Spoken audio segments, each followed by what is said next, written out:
On Thanksgiving, my parents gave my sister a $14,800 Caribbean cruise, then handed me a $2 lottery ticket and a bent card, while the whole table laughed. My father had written, "Don't spend it all in one place," and my sister smiled and said, "It's the thought that counts." My name is Maren Whitlock. I was 36, a pediatric oncology nurse in Millvale, Pennsylvania, and for most of my life, my family treated me like the daughter who needed nothing because I handled everything. I did not cry that night. I kept the card. 3 weeks later, that joke ticket was worth $96.4 million. My lawyer had already locked it inside a trust, and my phone showed 79 missed calls from the same people who had priced me at $2. Chapter 1.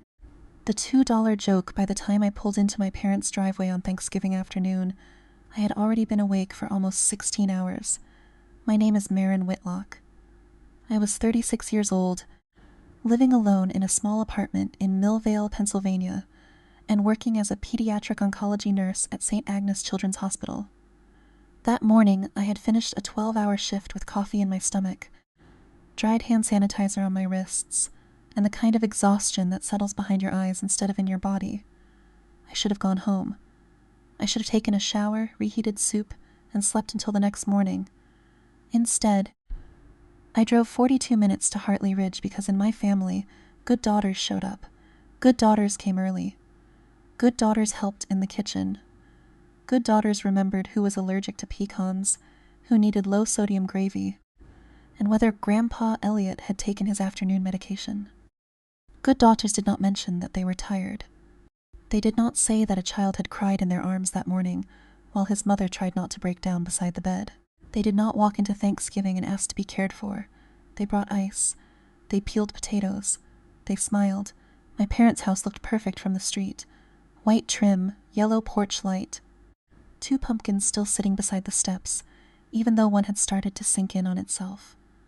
Inside, it smelled like turkey, cinnamon candles, and the version of family my mother liked other people to see. Linda Whitlock was 63, a retired school secretary, and she could make a dinner table look like a magazine spread while making one daughter feel invisible without ever raising her voice. She stood in the kitchen wearing a burgundy sweater and an apron with embroidered leaves, directing traffic like Thanksgiving was a school assembly. My father, Gary Whitlock, was 65, a retired union electrician, and already settled in his recliner with football on television. He lifted one hand when I came in, not quite a wave. "Maren, can you grab more ice when you get a second?" I had not even taken off my coat yet. I put my bag by the back door, washed my hands, and started moving through the kitchen the way I always did. I checked the rolls. I stirred the green beans. I filled Grandpa Elliot's water glass and set his pill organizer beside his plate before anyone else remembered. He was 88 and getting smaller every year, folded into himself near the living room window. Watching the room with tired blue eyes, my mother noticed the water glass only after I placed it down. "Oh, good," she said. I was just about to do that. She was not, but I nodded anyway. That was my place in the family. I handled things before they became problems, and then everyone forgot a problem had ever existed. No one said thank you, not because they were cruel every minute of the day. That would have been easier to name. They did not thank me because reliability had become my furniture. You do not thank a chair for being where you expect it to be. Dana arrived almost 40 minutes late. The room changed before she even got both feet through the door. My sister Dana Whitlock Pierce was 33, a part-time realtor and full-time lifestyle mother, the kind of woman who could turn a grocery store parking lot into content if the lighting was right. She came in with her husband Kyle and their 2 kids, Lydia and Nathan, trailing noise and cold air behind them. Lydia was 6 and wearing sparkly boots. Nathan was 4 and already reaching for cookies from the dessert table.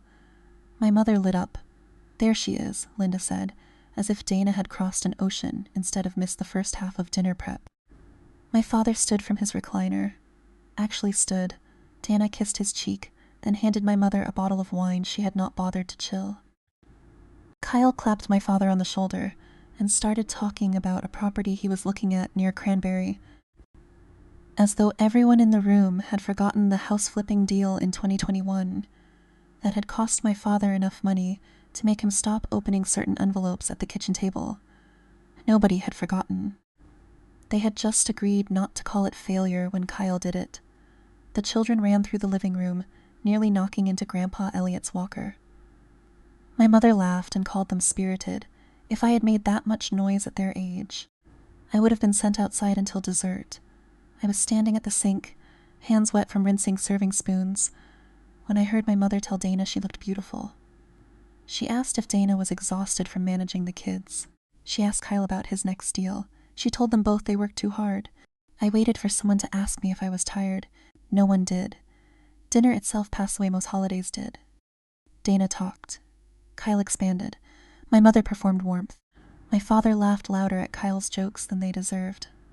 I passed dishes, cut turkey for Grandpa Elliot, wiped cranberry sauce from the tablecloth before it stained, and answered questions only when someone needed information. Yes, Mom. The pie is in the garage fridge. No, Dad. Your charger is plugged in by the recliner. Yes, Grandpa. Your pill is the white one. After dessert, when plates had been stacked and the coffee was poured, my mother clapped her hands softly. We have a little early Christmas surprise, she said. Dana looked at Kyle. Kyle looked at my father. Something passed between them, practiced and pleased. My mother reached under the sideboard and pulled out a cream-colored envelope tied with a gold ribbon. Not a card from the drugstore rack. Not a practical envelope. This was thick paper, the kind people use when they want the wrapping to be part of the announcement. She handed it to Dana. For you two, Linda said. You deserve a real break. Dana opened it and screamed. Inside was a Caribbean cruise package for her and Kyle. Balcony suite, early 2025, prepaid. $14,800. Dana pressed the papers to her chest. Kyle grabbed my father's hand and shook it like they had just closed escrow. My mother dabbed the corner of her eye. You've both been through so much, Gary said. I looked down at my coffee. Donna had been through a rough school pickup schedule, a kitchen renovation that went over budget, and Kyle's habit of mistaking confidence for competence. But in my family, Dana's stress was always an emergency. Mine was proof I could handle more. I was not jealous of a cruise. That is important. If my parents had been broke, if all they had was a card and a $2 gift, I would have kept it like treasure. I had worked with families who counted quarters for hospital parking. I knew the difference between small, because life was hard, and small, because someone wanted you to feel small. What hurt was the contrast. Dana received need, support, family. I received funny, practical, you understand.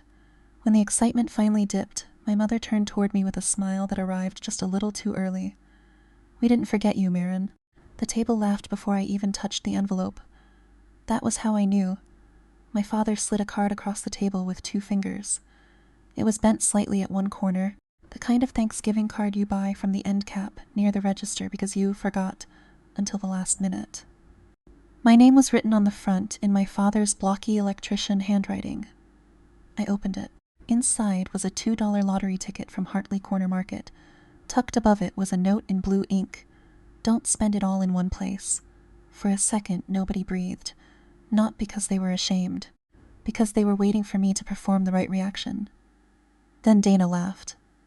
It's the thought that counts, she said. Kyle chuckled into his coffee. My mother pressed her lips together like she was trying not to smile too widely. My father leaned back in his chair, satisfied with himself. Even a couple of cousins near the end of the table looked down at their plates, because looking at me would have required them to decide whether this was funny or cruel. Rachel Monroe, my cousin, was sitting 2 seats away. She was 41, sharp-eyed, and usually willing to say what other people softened. I saw her pause. Her fork stopped halfway to her plate, but she did not say anything. Grandpa Elliot saw it too. His watery eyes moved from the card to my face. His mouth tightened, but he was tired, and he had spent too many years inside this family to believe one sentence from him could change its weather. I looked at the ticket. I looked at my father's handwriting. I looked at the faces around the Thanksgiving table. The strange thing was, I did not feel the way I expected to feel. I did not feel hot with anger. I did not feel tears rise. I felt something colder, cleaner, like a door inside me closing without a sound. I understood, in that moment, that the ticket was not the insult. The audience was. They had not handed me a small gift. They had handed me a role. I was supposed to be the good sport, the easy daughter, the one who laughed when the joke landed on her, because making everyone else uncomfortable would have been worse than being humiliated.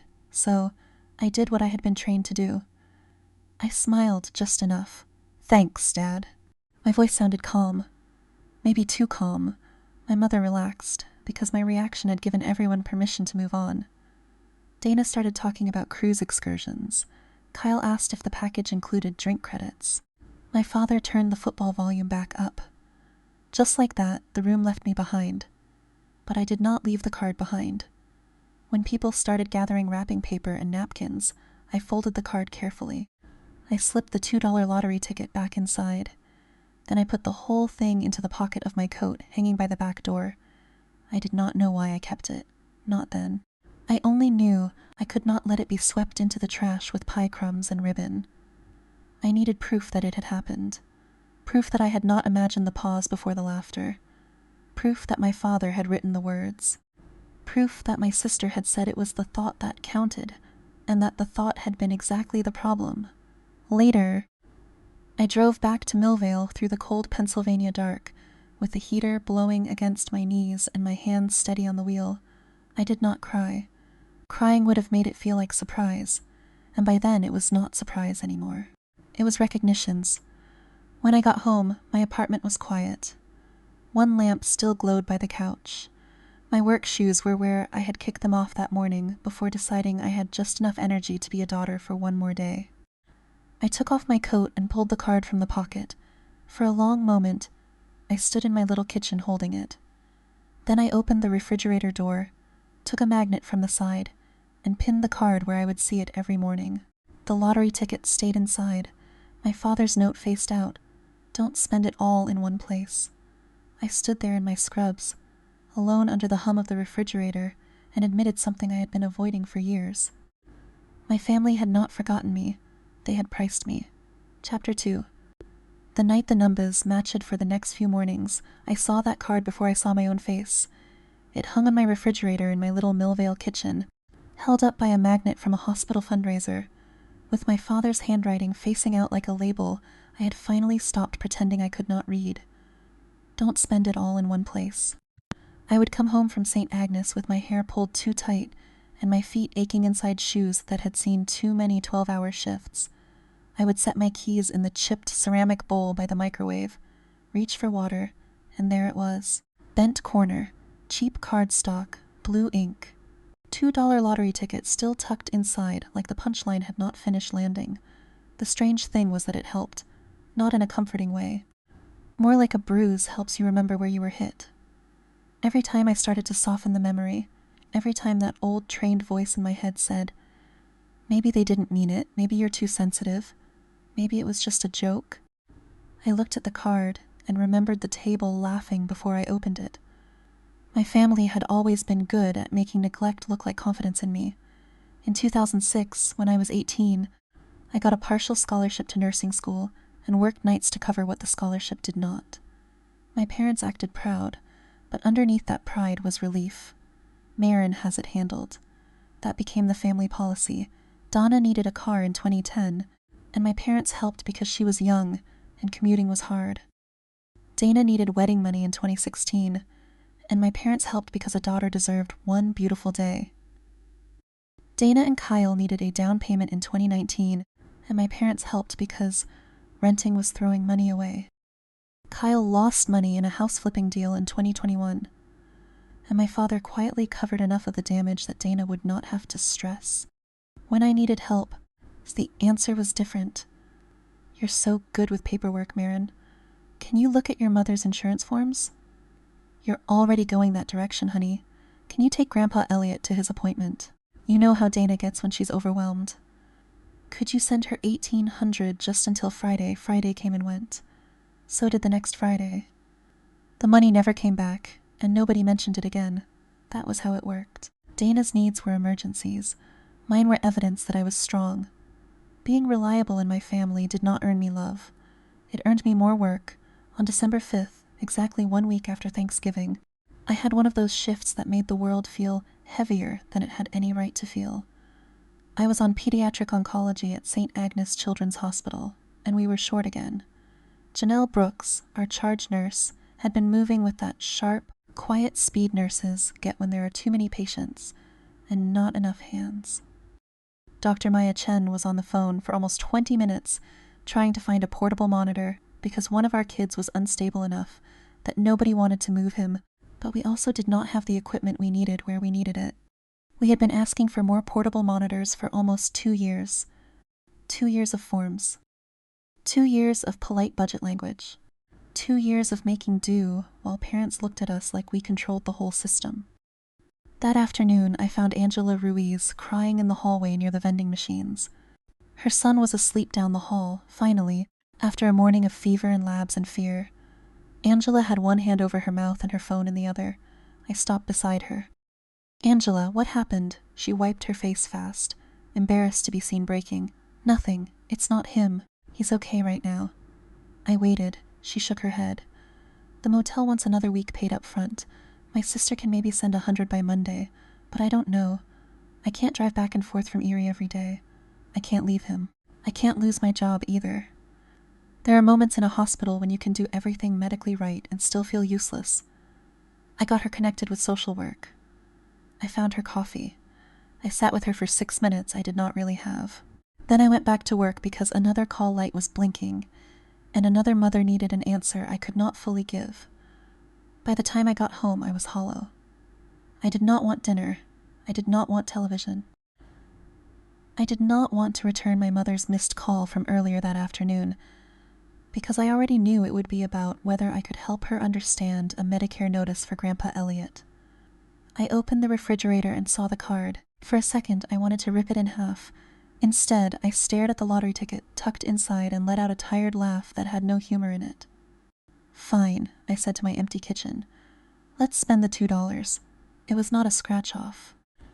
It was a regular $2 lottery ticket from Hartley Corner Market, the kind with rows of numbers printed across it, and a drawing date I had not bothered to notice.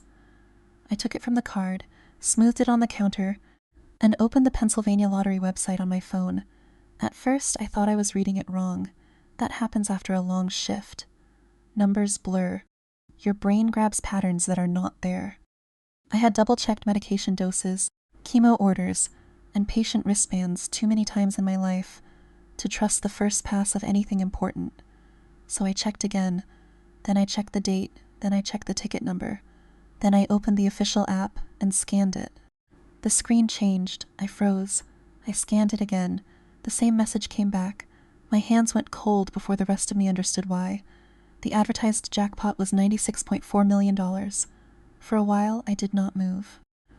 I stood in that small kitchen with the refrigerator humming behind me and the card still open on the counter, and I felt nothing like joy. Joy would have been too simple. Joy would have belonged to someone who believed good things arrived without teeth. What I felt first was fear. I had heard stories about lottery winners. Everyone had. People who lost everything. People who were sued by relatives they had not seen in years. People whose names became public and never belonged to them again. I thought of my mother saying family. I thought of Kyle saying opportunity. I thought of Dana crying in just the right way. I thought of my father saying he bought the ticket. My stomach turned, then the nurse part of my brain took over. Not the daughter. Not the tired woman. The nurse, slow down. Document everything. Protect the chain. I picked up a pen and signed the back of the ticket with a hand that shook only once. I took photos of the front and the back. I photographed the card. I photographed the envelope with my name on it.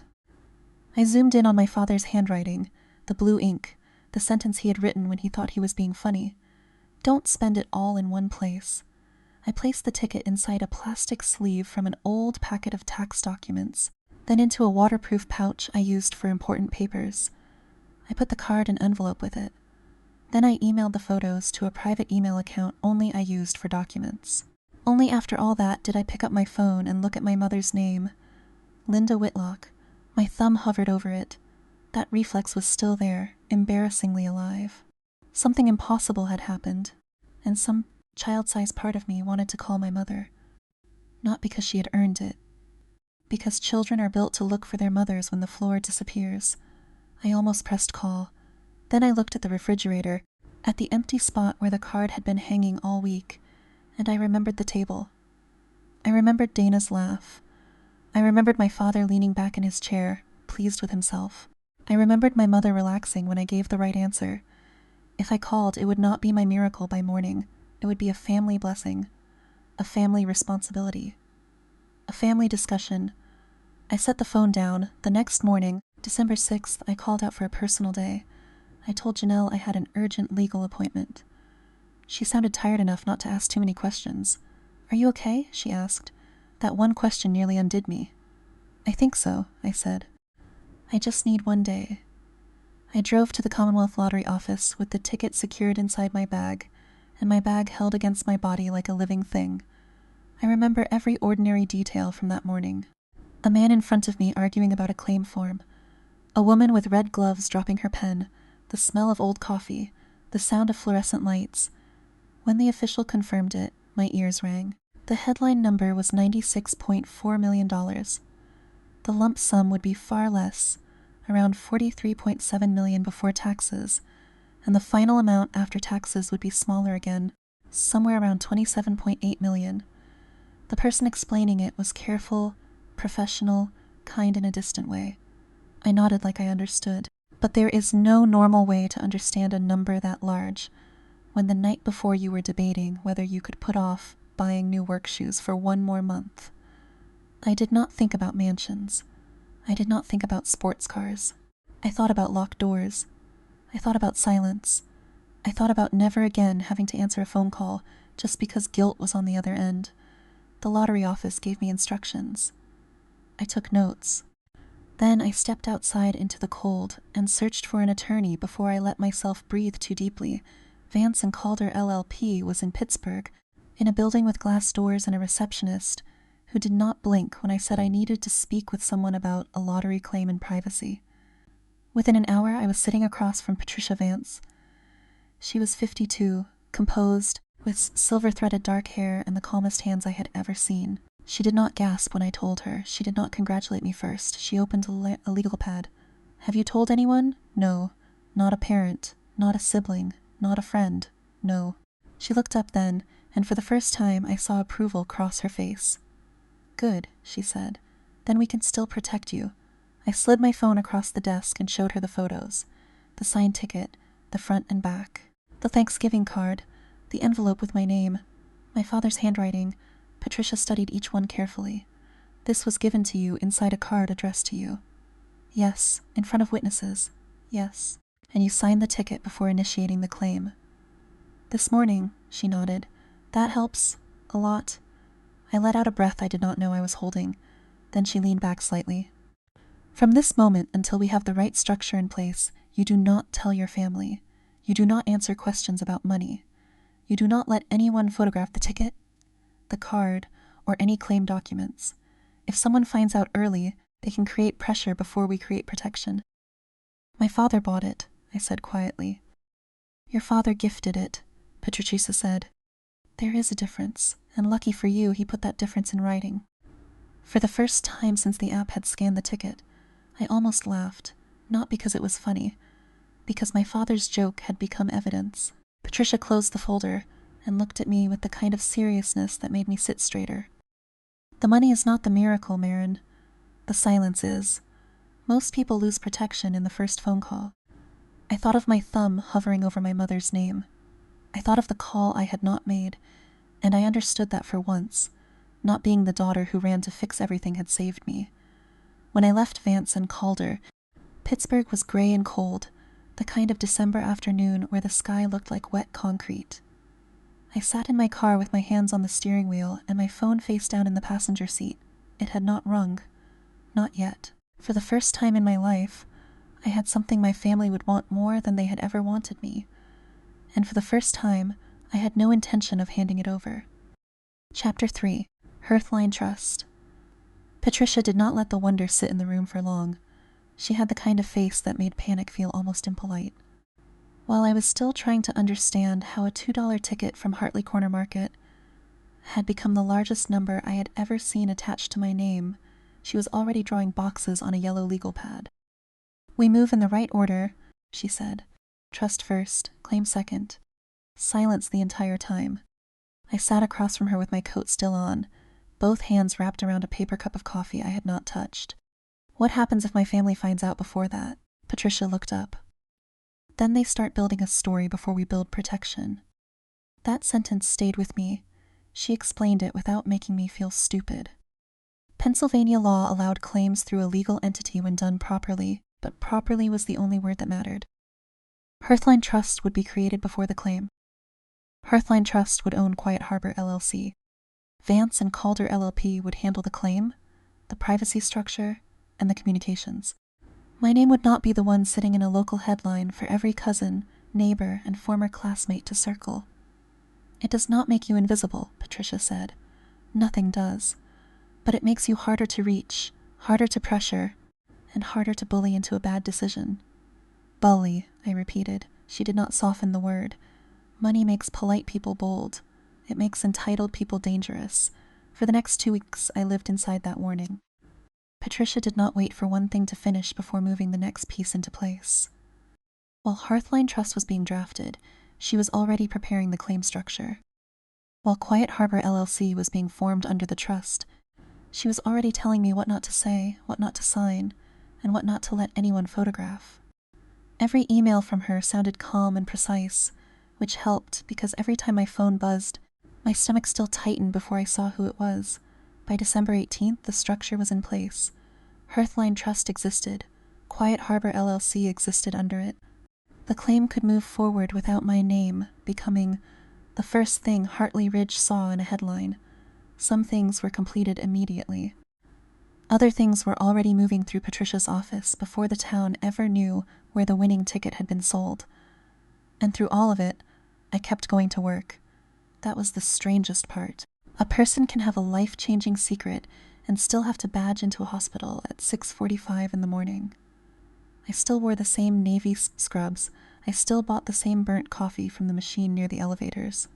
I still taped medication lines, charted vitals, answered parents, cleaned up after fear, and listened to Janelle Brooks complain that we were short again. "You ever think about quitting and opening a candle shop?" she asked one morning, rubbing at her forehead near the nurse's station. "Every shift," I said. She snorted. "Good. Thought it was just me." Dr. Maya Chen walked past us with a chart tucked under one arm and said, "If either of you find a miracle, tell it we need 2 portable monitors and another nurse by Friday." I looked down at my coffee. The miracle already existed. It was just wearing Danskos and pretending not to know. A few days later, someone in the break room read out a headline from their phone about a major jackpot in western Pennsylvania. Not the claim yet. Just speculation, numbers, rumors. Someone said it had to be a retired guy. Someone else guessed a dealership owner. Janelle leaned against the counter and said, "Whoever it is, I hope they don't have a greedy family." I almost dropped the lid to my coffee. "What?" she asked.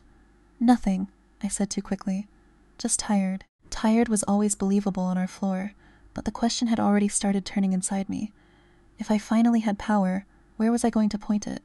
Not at Dana, not at Kyle, not at my parents, not first. The first person I thought of was my Aunt Carol. Carol Beckett was 62, a retired librarian, and my mother's younger sister. She lived in a small house with blue shutters and too many books stacked beside every chair. Carol had never loved me because I was useful. She had just loved me. When I was 10, she came to my school play because my mother was at Dana's dance recital. When I was 16, she taught me to drive in the empty church parking lot, one hand on the dashboard whispering, "Easy, honey. The car listens better when you don't fight it." When I was in nursing school, working nights and pretending I was fine, she mailed me $20 with a note that said, "For something fun, not something sensible." I bought a cheap strawberry milkshake after class and cried in my car. Carol had surgery in September of 2023. She told everyone she was fine because that was what women in my family did when the bill was bigger than their pride could carry. But I knew enough. Hospital balance.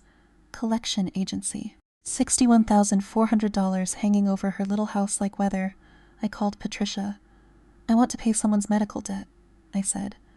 Quietly. "Family?" The only one who ever acted like it. Patricia paused just long enough for me to hear the difference between judgment and respect. We can do it through the attorney trust account. The hospital and collection agency do not need your personal name. I will need authorization details and documentation, but we can keep you out of it. Good, I said. She can't know it's me. She may guess. That's different. Vance and Calder handled it. They negotiated the balance, paid the hospital, settled the collection portion, and required donor confidentiality. I signed where Patricia told me to sign, and tried not to think about how easy it was to erase a nightmare that had been eating Carol alive for over a year. Carol called me 3 days later. I answered in the stairwell outside the pediatric unit because my hands started shaking when I saw her name. Maren, she said, and her voice already sounded broken. Something happened. What happened? My hospital bill. The collection account. They said it was settled. All of it. I asked if it was a mistake, and the woman said a private party handled it through an attorney. I leaned against the painted cinder block wall and closed my eyes. That's wonderful, Aunt Carol. Wonderful, she repeated, like the word was too small. Honey, I thought I was going to lose the house. I swallowed hard.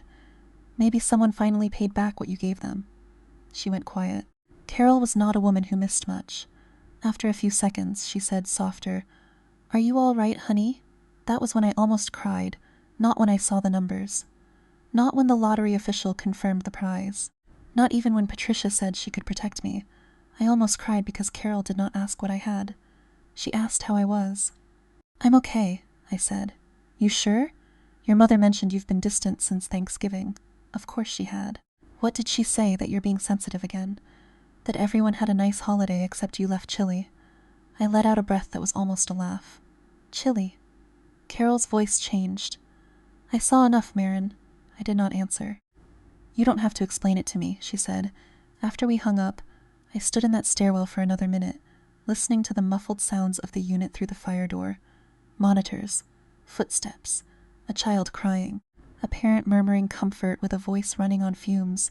Money could become poison in the wrong hands. But it could also become oxygen. So I called Patricia again. This time, it was St. Agnes. Patricia connected with Margot Flynn, the hospital foundation director. Everything went through a donor-advised fund. Not my name. Not even Hearthline Trust, in a form anyone in town would recognize. $350,000 for portable monitors, and to seed the St. Agnes Pediatric Family Relief Fund. A week earlier, Angela Ruiz had been crying over motel money. Now families like hers would have somewhere to turn before desperation hollowed them out. Patricia and I also started drafting something smaller and quieter. Something that did not need a press release or a plaque in a lobby. A nursing scholarship in Carol's name. Not because she had been a nurse, but because she had been the first person who ever made me feel like becoming one mattered. The Beckett Nursing Scholarship Fund would be for students like the girl I had been in 2006. The ones working nights, counting textbook money, and pretending they were fine because nobody at home was coming with a checkbook. When Dr. Maya Chen read the internal announcement at the nurses' station, she actually stopped halfway through. Anonymous donation, she said, staring at the screen. Portable monitors, Family Relief Fund. Janelle covered her mouth. Are you kidding me? No, Dr. Chen said quietly. I am very much not kidding. Angela Ruiz found out later that afternoon that the foundation could cover her motel and gas for the next stretch of treatment. She hugged the social worker so hard they both cried. I stood by the coffee machine while everyone wondered who had done it. Janelle wiped her eyes and said, Whoever this person is, they saved us. I looked through the glass toward a child asleep under a dinosaur blanket and thought, when you finally have power, you find out who you are by where you point it. On December 20th, the quiet began to crack. I was in the break room when Janelle held up her phone. Listen to this. Winning $96.4 million lottery ticket sold at Hartley Corner Market. Claimed by private entity. My heart stopped so cleanly, I was surprised the monitor alarms in the hallway did not notice. Janelle kept reading. Hartley Ridge is going to lose its mind. I looked at the headline on her screen. Hartley Corner Market. Private entity. No name. Patricia had done exactly what she promised. Janelle turned to me, grinning. Can you imagine that kind of money? I looked past her, through the narrow window into the hall, where one of our patients slept under dimmed lights. while her mother dozed in a chair beside the bed. I did not have to imagine it anymore. My phone buzzed in my pocket before I could answer. Donna. Did you hear someone around Hartley won the lottery?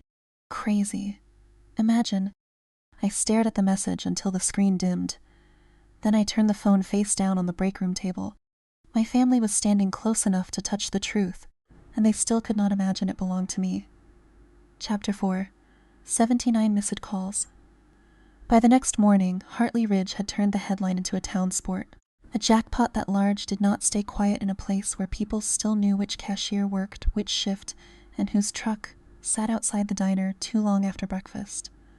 By lunchtime, the story had moved from the local paper to the church prayer chain, to the Hartley Ridge Facebook group, to the counter at Hartley Corner Market, where every person who had bought a ticket that week suddenly remembered exactly what day and what time they had stood in line. Nobody thought of me at first. That was almost funny. My mother told someone from her old school office that it was probably Martin Decker, who owned the hardware store and always bought tickets in bulk. My father said it might be somebody from the union, maybe a retired guy who knew how to keep his mouth shut. Dana texted the family group chat like the entire thing was entertainment. No way it's anyone we know. Can you imagine? Then a few minutes later, definitely not Maren. She'd still be picking up double shifts even if she won. I knew because Rachel sent me the screenshot. Rachel Monroe had been at Thanksgiving. She had seen my father push the card across the table. She had heard Dana say it was the thought that counted. She had watched me fold the card and put it in my coat pocket. Rachel was not perfect, and she had not defended me that night, but she was observant in a way my family always underestimated. Her first text came while I was leaving the supply room at St. Agnes. Was that your ticket? I'd stopped walking, then another message came. Did you win? Then a third. Maren, if it was you, don't answer anyone yet. I stood there with a box of gloves tucked under one arm and my phone glowing in my hand. For a second, the hallway sounds blurred. Monitors, rolling carts, a child laughing weakly from one room, Janelle calling for someone to check a pump. I did not answer Rachel. Not yet. A few minutes later, she sent the screenshots. The Whitlock family group chat was moving fast. My mother had already used the words family fairness. Kyle had written that if the winner was someone connected to the family, everyone should sit down before anybody does something stupid. Dana sent a laughing emoji under her own comment about me still working doubles. My father barely typed in the group, but the one sentence he did send made my stomach go tight. I bought the ticket. That was the first time he said it like ownership. The leak came from exactly where it would come from in a town like Hartley Ridge. Tina Alvarez was 29 and worked the register at Hartley Corner Market. She remembered my father because he had made a joke while buying the ticket the day before Thanksgiving. Someone told me later he had laughed and said, "It's for my independent daughter. She doesn't need anything anyway." Small towns remember jokes when the joke turns into a headline. Tina told a regular customer. The regular customer told her sister. Her sister went to church with someone who knew Rachel. By Saturday evening, my father's $2 joke had started walking back toward him with teeth. At first, the rumors moved around me instead of toward me. I watched them circle through other people's guesses, other people's theories, other people's certainty that someone like me could not possibly be at the center of a story that large. Then the circle tightened. The calls began that night. At first, it was my mother, then my father, then Dana, then Kyle, then a number I did not recognize, then a cousin in Ohio I had not heard from since a funeral in 2018, then FaceTime, then blocked numbers, then voicemail after voicemail. By the next morning, between calls, FaceTimes, unknown numbers, relatives, and people who had apparently discovered my existence only after a lottery headline, my phone showed 79 missed calls. 79. I did not answer one. I sat at my small kitchen table in Millvale with the phone on speaker and listened to them like evidence. My mother's voice came first, syrupy and trembling in all the wrong places. "Sweetheart, it's Mom. I don't know what you've heard people saying, but if there's something you need to tell us, you know you can always come to me. You're my girl, Maren. You've always been special. I think Christmas would be a good time for us to sit down as a family." She paused, and when she spoke again, the softness thinned. And if your feelings were hurt on Thanksgiving, we can talk about that too. If. That tiny word did more than an apology ever could. It told me she still wanted control of whether the wound existed. My father's message was shorter. Maren, it's Dad. Call me. We need to talk like adults. There's a lot of confusion going around, and I think you know I bought that ticket. Nobody is trying to take anything from you, but family needs to be reasonable. Reasonable had always meant quiet when it was directed at me. Dana cried in hers at first. Maren, oh my God, if this is true, I'm happy for you. I really am. I'm sorry if the cruise thing made you feel bad. I never wanted you to feel less than me. Then came the turn. It's just with Lydia and Nathan, and the house feeling so small, and interest rates being insane right now, even a little help would change everything. Not that I'm asking. I just mean family changes everything for each other, right? I almost laughed then, but it hurt too much. Kyle's voicemail was 4 minutes and 12 seconds long. He did not cry. He did not pretend to. Maren, hey, it's Kyle. First of all, congratulations, if the rumors are accurate. This kind of liquidity can be dangerous if it's not managed rationally. I put together a preliminary framework. Nothing crazy, just a family growth plan. Real estate is still the safest play if you know where to enter. I'm thinking $5 million as an initial pool, diversified across flips and rentals. You're a nurse, you help people. This is just helping family at a larger scale. $5 million. He had a business plan for my money before he had an apology for laughing at me. The PDF arrived 10 minutes later. Whitlock Family Growth Plan. I did not open it. I forwarded it to Patricia. The voicemails told me what they wanted from me individually. What Rachel told me next showed me what they were trying to do together. Linda did not stop at calling me. Rachel called that afternoon, and I answered because she had warned me first. Your mother is calling people, Rachel said. I figured, no, Maren, she's setting a table before you get there. I leaned against the counter. What does that mean? It means she's telling everyone you're overwhelmed, that you're not thinking clearly, that your dad bought the ticket, so the family needs to help you make fair decisions. I closed my eyes. Rachel lowered her voice. She invited half the family to Christmas. Me, Aunt Carol, Grandpa Elliot, Dana and Kyle, the kids, Uncle Rob, Denise. She's making it public. Of course she was. My mother had always understood the power of a room. If she could make me look cold in front of witnesses, she would not need the truth. She would only need pressure. If I did not go, she would write the story without me. If I went alone and emotional, they would eat me alive. If I met them privately, every word would be rearranged before sunset. So I called Patricia. She answered on the second ring. They know, I said. I assumed they would soon. My mother is turning Christmas into a meeting. Then you treat it like one. I don't want to fight. You don't have to fight. You have to not sign anything. I sat down. Patricia's voice stayed even. Do not disclose account numbers. Do not bring original trust documents. Do not meet privately with Kyle. Do not let anyone photograph legal paperwork. If they threaten a claim, they contact Vance and Calder. If they mention lawyers, you say all legal communication goes through counsel. What can I say? The truth. But only the truth you choose to give. That night I prepared like I was going into a shift with a dangerous patient. I put the original Thanksgiving card in a protective sleeve. I made a copy of my father's handwriting. I printed a simple timeline: Thanksgiving, ticket gifted, ticket signed, claim handled, trust formed. I saved Rachel's screenshots. I put everything in a folder and wrote one word on a sticky note for myself. No on Christmas Eve. Aunt Carol called. I almost did not answer because by then every ring made my shoulders tense, but Carol's name felt different. Hi, honey, she said. Hi, Aunt Carol. She did not ask how much. She did not ask if the rumors were true. She did not ask whether I could help her, because I already had and she still had not made me say it. Instead, she asked, Are you safe? My throat closed. I think so. Do you need me there tomorrow? I sat on the edge of my bed and pressed my palm to my eyes. I don't know. Yes, you do, she said gently. You just don't want to need anyone. That almost broke me. Carol let the silence sit, then said, Listen to me. You don't owe them money. You don't owe them a performance. And you don't owe them the daughter they invented after the headline. I did not cry, but I came close enough that breathing hurt. After we hung up, I placed the card, the copy, and the screenshots into my coat pocket. I set the folder by the door. I charged my phone. I slept badly, in pieces, waking every hour from dreams where my mother was smiling and my father's handwriting was getting larger across the walls. On Christmas morning, I drove from Millvale to Hartley Ridge through a pale gray light that made every house look half awake. I passed the diner, I passed the church, I passed Hartley Corner Market, where the sign in the window now bragged that a winning ticket had been sold there. My hands stayed steady on the wheel.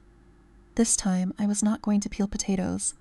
I was not going to refill glasses, check medications, or sit at the end of the table while everyone else decided what I was worth. This time, I was going to give my family back the truth. Chapter 5. The Christmas Receipt. The front door opened before I even reached the porch. My mother stood there in a red sweater, lipstick perfect, hair curled, face bright, with a kind of love I had not seen from her in years. "There's my baby," she said. Then she hugged me too long. I kept my arms around her just enough to be polite. Her perfume pressed into my coat. Behind her, the house glowed with Christmas lights and cinnamon candles, the same warm stage she had built at Thanksgiving. Only this time every lamp seemed turned toward me. Come in. You must be freezing." At Thanksgiving, I had walked in with ice in my hands, and nobody had taken my coat. On Christmas, my mother reached for it like I was a guest of honor. My father stood when I entered. That was the second warning. Gary Whitlock did not stand for me, unless he needed something from a high shelf, or wanted to hand me a broken phone. But there he was beside his recliner, one hand tucked into his pocket, watching my face like he was trying to decide which version of fatherhood would work best. "Merry Christmas, Maren," he said. "Merry Christmas, Dad." Dana was by the tree, smiling too quickly. Kyle stood beside her in a clean sweater, holding a tablet against his chest like a man waiting for a board meeting. Lydia and Nathan were on the rug near the presents, playing with ribbon. They were just children. They had no idea how many adults in that room were preparing to use their names as leverage. Rachel sat near the fireplace. When our eyes met, she gave me the smallest nod. Aunt Carol was in the armchair closest to Grandpa Elliot, calm and still, her hands folded over her purse. Grandpa looked tired but alert. His eyes followed me across the room. Then I saw the presents' big boxes under the tree, several with my name on them. Nice paper, real bows. The kind of effort my family had always been capable of when the recipient mattered. The kindness did not warm me, it chilled me. At Thanksgiving, I had been useful. At Christmas, I was valuable. My mother guided me toward the center of the room. "Sit here, honey. You've been working so hard. Honey. Baby. My girl." Words that had gone missing for years had suddenly found their way home after a lottery headline. Kyle cleared his throat before dinner was even served. My mother shot him a look, then smiled at the room. "Before we eat, I think we should all talk about the blessing this family has received." That word landed exactly where she aimed it. Family, not my blessing, not my life, not my future. The family's Kyle stepped forward as if he had been waiting for permission. "I know this is emotional for everyone, but I think the smartest thing is to be proactive. Maren, I put together a preliminary plan, nothing binding, just a framework." He turned the tablet so I could see the title, Whitlock Family Growth Plan. I almost admired the nerve. He tapped the screen. "If you allocated $5 million into a family investment pool, I could structure it across flips and rentals. We could build generational stability. You're a nurse, you help people. This is helping people on a bigger scale." Dana looked at me with wet eyes. "He's only trying to protect you." My father's voice came slower. He did not look at the tablet. He looked at my coat pocket. "I bought that ticket." The room went quiet. My mother stepped in softly. "We're not asking for everything. We're asking you not to forget where you came from." I let the silence stretch. Nobody asked me about Thanksgiving. Nobody asked what it felt like to sit at that table while they laughed. Nobody asked if I had been scared when I found out. Nobody asked whether I was safe, whether I had slept, whether strangers had started calling. They asked about blessing, fairness, guidance, investment, family. So I reached into my coat pocket and took out the card. The original was inside a protective sleeve. I did not hand it to anyone. I placed it on the coffee table and opened it myself. My father's handwriting faced the room. "Don't spend it all in one place." The air changed. Dana's smile disappeared first. My mother stared at the card like it had walked into the room on its own.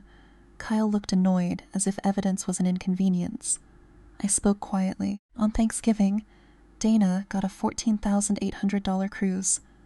I got a $2 lottery ticket in this card. Everyone laughed before I opened it. Dana said it was the thought that counted. Dad wrote this. I looked at him. You wrote this. His jaw tightened. It was just a joke. Exactly, I said. You didn't give me a gift. You gave me a punchline. No one moved. I kept going because if I stopped, my mother would find a way to fill the silence. The ticket won an advertised jackpot of $96.4 million. That is not cash sitting in my checking account. There was a lump sum. There were taxes. There were lawyers. But it is still life-changing money. And more important than that, it is protected. Kyle opened his mouth. I turned to him. No. He actually blinked. The ticket was signed, photographed, documented, and claimed legally through Hearthline Trust and Quiet Harbor LLC with Vance and Calder LLP. The card, the envelope, the handwriting, the ticket photos, and the witnesses from Thanksgiving are all preserved. Nobody in this room has the right to claim it, manage it, invest it, hold it, borrow against it, or discuss fairness with me. My mother's face went pale beneath her makeup. Maren, she whispered, how could you do this without us? That almost made me smile. I did it without you because Thanksgiving taught me exactly what you would do with me. Carol looked down then, pressing her fingers to her mouth. I had not told her, not in words. But she understood what came next before anyone else did. Before the first one of those 79 calls came in, I had already decided where some of the money would go. Aunt Carol's medical debt has been handled. St. Agnes has new portable monitors coming. The Pediatric Family Relief Fund has been seeded. And Patricia and I have already started the paperwork for the Beckett Nursing Scholarship Fund for students who are trying to become nurses without a family checkbook behind them. Carol closed her eyes. When she opened them, they were wet, but she did not perform gratitude for the room. She only looked at me like she had always looked at me, as if I was not difficult to love. My mother saw it. That was when the sweetness left her.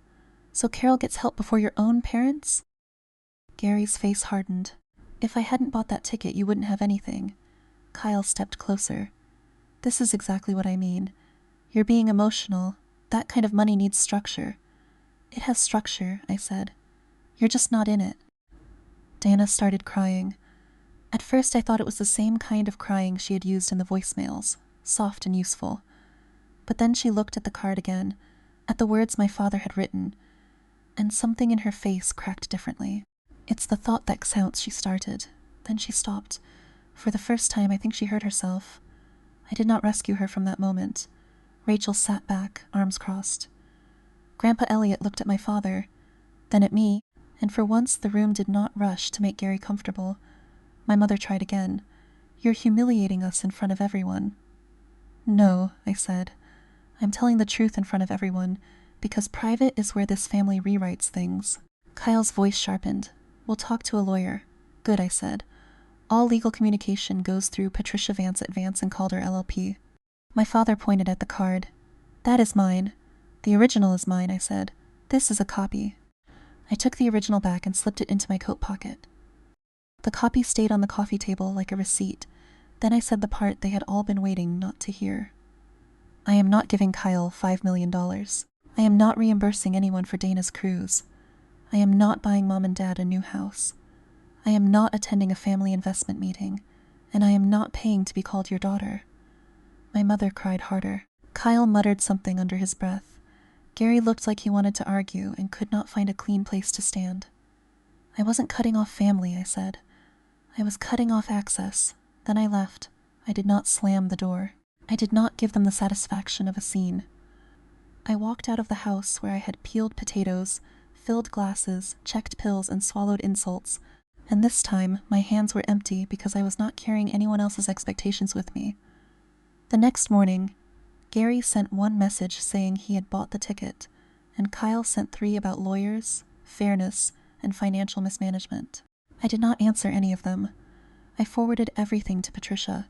Before lunch, Vance and Calder sent the cease and desist. It stated very clearly that the ticket had been gifted, documented, signed, and claimed legally. It stated that further harassment would be recorded. It was the coldest Christmas letter my family had ever received. My mother tried to tell people money had changed me. But Rachel had seen the card. Grandpa Elliot had seen the room. Carol had seen enough years before that. For the first time, my mother's version of the story did not travel as far as she expected. In early January, Dana texted me. "I'm sorry about Thanksgiving. Not about the money. About laughing." I did not delete it. I did not answer it either. An apology without a request was new for Dana, but new is not the same as earned. I kept working at St. Agnes for a while. I bought a small townhouse closer to Pittsburgh, not a mansion, just a quiet place with a real guest room and a chair by the window where Aunt Carol could drink tea. The Thanksgiving card no longer hangs on my refrigerator. It sits in a plastic sleeve inside a folder in my desk.